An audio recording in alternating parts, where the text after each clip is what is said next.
Olguli bu shunaqa balig'ini maqtashadi, a?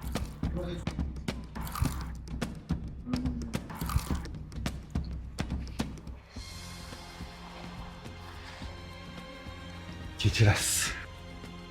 Sizdan bir narsa so'ramoqchi edim. Menga qarang, sizdagilar ham ko'payib ketdi. Boring ishingizni qiling. Yo'q, siz meni noto'g'ri tushundingiz.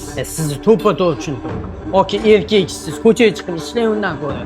Ishtahani buzmang, iltimos. Men shu Sazan kafening xo'jayini bo'laman. Tashqarida qora jentira sizlarnikimi? Yo'q. Chiqib ketolmayapman. Ismingiz nima edi? Bekzod. Menga qarang Bekzodjon, shuni unutmang. Hech qachon odamning tashqi ko'rinishiga qarab baho bermang. Shu o'tirgan stolinglar meni hisobimdan. Turmang. Yoqimli ishtaha. Mana siz bog'ingiz sizdan 300 ming bo'ldi. Bo'ldi, hozir ukam berib yuboradi. Ukangiz kim edi? Bekzodjon, Bo'la ber. aytib qo'ydimi? Bemalol o'tiringlar. Bo'la aka. Hop. Bo'ldi, sog' bo'ling, salomat bo'ling. A few moments later. Ha, baliq yeb qiltanog'i tiqilib qo'yur. O'zi achkili yoqmaganida apres. Tez bo'ling. Ey, ishla. Nima bo'lyapti? Ishlohimiz. La la